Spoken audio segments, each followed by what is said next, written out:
All right, yet another movie that's on Tubi and is found footage, because we are on one hell of a found footage little kick right now. Rampage. This is a couple quarantine across the country from one another during a pandemic are unsure if strange events happening around them are side effects of a virus or something altogether more sinister.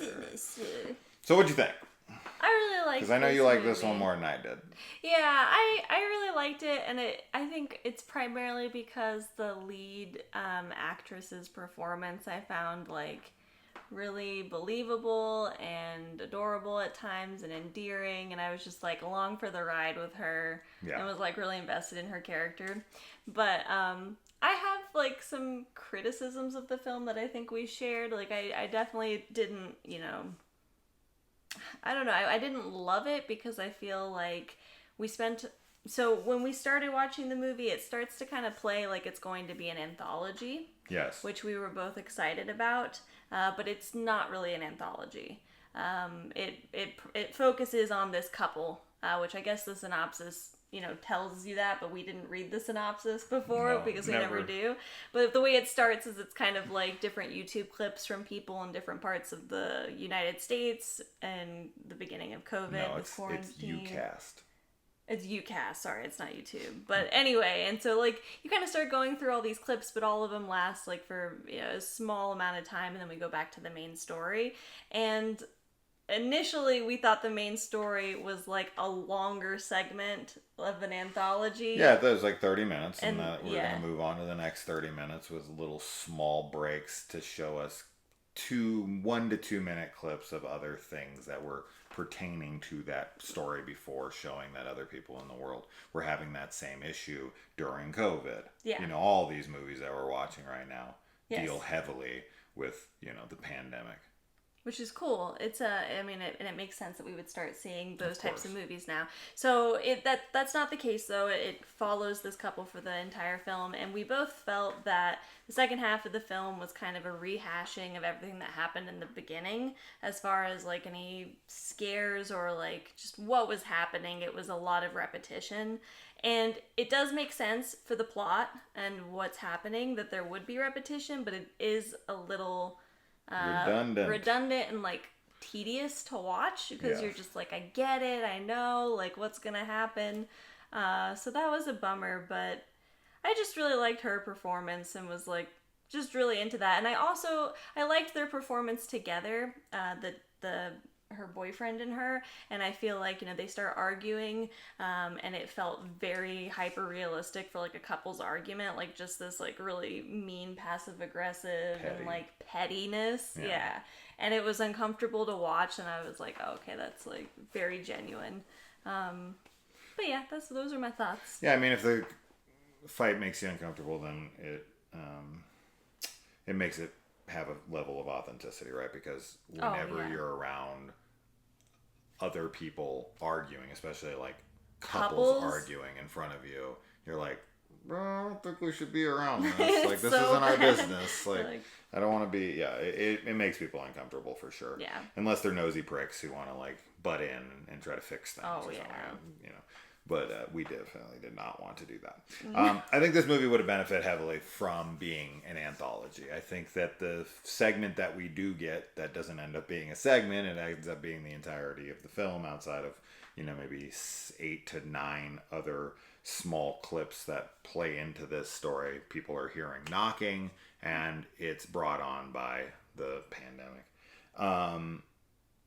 I think that so this story goes for maybe 25, 30 minutes, and then it cuts off, and we go to this, these other couple short little videos, and I'm thinking, okay, we're going to get the next story, and I was good with where it left off. Yeah. Then we came back to it for another 20 to 30 minutes, and this was like a complete rehash of the first segment, and I was just like, oh man, I really wish we were done with that because this just feels pointless now. So then we break again for a couple other little shorts, and honestly, I could do without every single short in this. I don't have any interest in any of them. I never found any of them interesting, Nothing worked for me. They were completely pointless to me. The only thing they conveyed was that it was happening to other people, but nowhere near as interesting and nowhere near as effective and nowhere near as creepy. Didn't add anything to the film to me at all. She could have just been watching little clips on YouTube in the background and got the same effect. So I don't need any of that stuff. Then it comes back again, as I said, for the third and final time. And this is where I thought it was actually quite effective again. So the film is successful, unsuccessful, successful. So it has a good beginning, a saggy middle, and a good end.